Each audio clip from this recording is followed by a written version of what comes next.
Okay, so just before we sort of progress in terms of starting to think about what we can do when we get stressed, I just want to really have an understanding on what you feel the common things that people are likely to do when they experience stress. So I'd like to play a little game, if that's okay with you. Family Fortunes. You ever played Family Fortunes before? Yeah. Seen some Family Fortune on TV? Yeah. Yeah? Yeah. Okay, so you know that they have their question, and you know they'll do their survey on the street. So Yeah. the question is, I'm so stressed, I need a... Okay, so we're going to, basically, we've got 4 of the top answers on our board, right? So the 4 most common things that people are likely to do when they experience stress. So we're actually looking for what the board says as a response to, I'm so stressed, I need a... Yeah. So let's start. I'm so stressed, I need a... Drink? A drink. Is that water?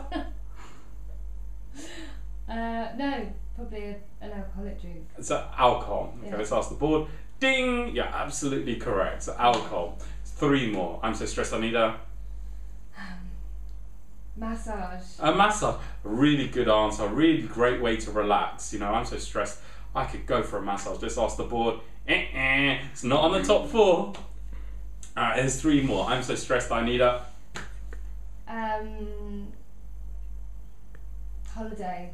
I'm so stressed, I need a holiday. Absolutely fantastic. Time out, lie on the beach, you feel great, feel really relaxed. Of course, that'd be a wonderful thing to do if you're relaxed. If you're stressed. Let's ask the board. I'm so stressed, I need a holiday.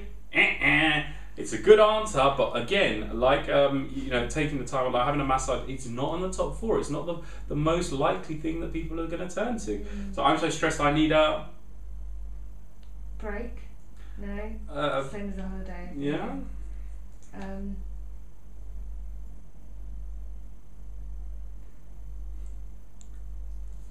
Cameraman, any clues? I'm so stressed, I need a... Cigarette? A cigarette. Yeah. Let's ask the board. I'm so stressed, I need a cigarette. Ding! Absolutely correct. So we've got alcohol, nicotine. What else? I'm so stressed, I need a... Coffee. Coffee, caffeine. That's it. You're at work, you're feeling tired, you know, you've got still loads of stuff to do. You make yourself a cup of coffee. Very good answer. I'm so stressed, I need a coffee, caffeine. Ding! Absolutely correct. So we've got 3 now. There's 1 more. So, you know, I'm so stressed. What else is it that you might reach for? I'm so stressed, I need a... I don't know. Sweets. Sweets. Yeah, well, let's say refined sugar products, sweets, chocolate. You know, you've had a stressful day, so you know what are you going to turn to? Piece of cake, exactly. So refined sugar products. Let's ask the board. Ding! You're absolutely correct. So we've got alcohol, nicotine, caffeine, and refined sugar products, carbohydrates, etc. So how could we describe those substances? As all bad for you. Okay. But other than bad for you, what do they do to the body? What kind of effect do they have on the body?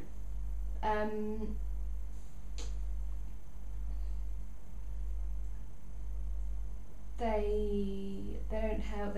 Sugar.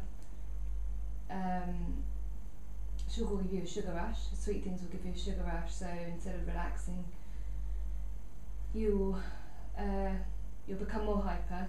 Absolutely correct. So would I be correct in saying they stimulate you? They have a stimulating effect, yeah. right?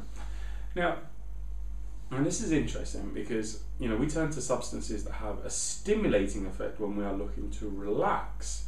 So we've got Caveman Joe in the jungle facing the saber-toothed tiger, and we kind of pull him to the side, and we freeze that moment. You know, we kind of freeze the saber-toothed tiger, put him to the side. We give him 4 double vodka Red Bulls, and get him to have 6 Mars bars, smoke 10 B&H, and have 3 double espressos.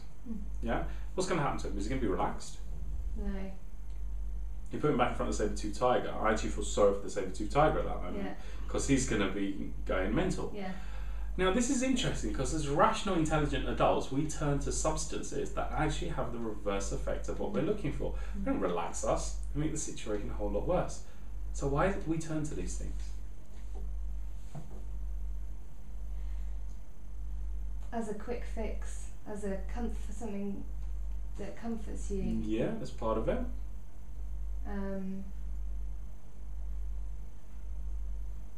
They're bad for you, but they make you feel better. There's that thing of psychological thing of. Yeah, that's part of it. but that still hasn't sort of got to the reason we crave those substances in the first place. And I'll share with you why we crave them. Because what you're saying is absolutely correct. The reason we crave it in the first place is very simplistic, actually. Your body has two sources of fuel. What two things can your body burn as fuel? Food. Okay, but what two types of food, or what two substances? Carbohydrates. Which is sugar, and what else? Protein. Well, it's fat. Fat. Yeah.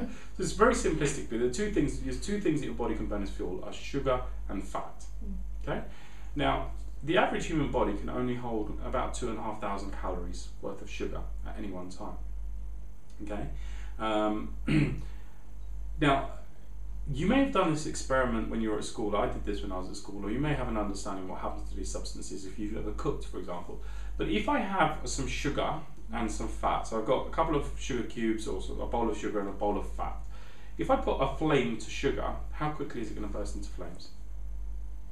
If you put if I try and ignite or set sugar on fire, how quickly can I get it to burn? It just melts. Yeah, so I can get it to burn quite quickly. Yeah. How long does it burn for?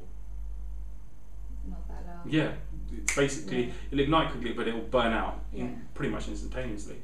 If I've got some fat at room temperature, some vegetable oil or whatever, if I put a match to it, what happens? It will go. Will it burn?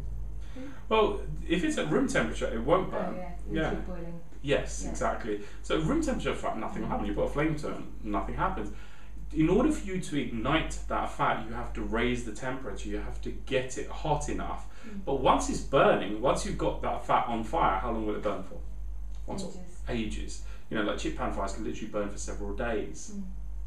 So, what is the more sustainable fuel source?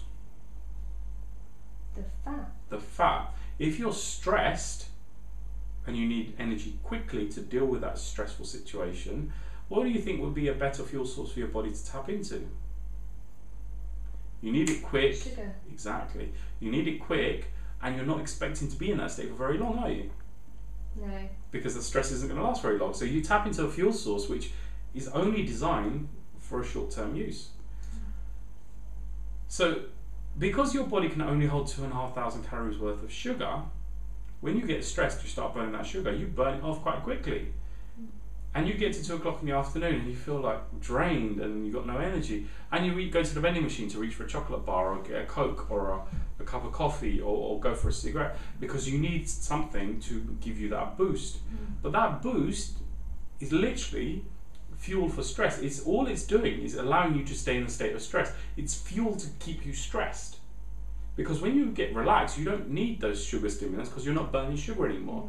You're burning fat. Are you a member of a gym, Imogen? No. You're not. So, have you ever been a member of a gym? A lot of times. Okay. So, when you're in a gym and they're teaching you about fat burning exercises, how do they differ from cardio exercises? What's the difference between fat burning exercise and activities?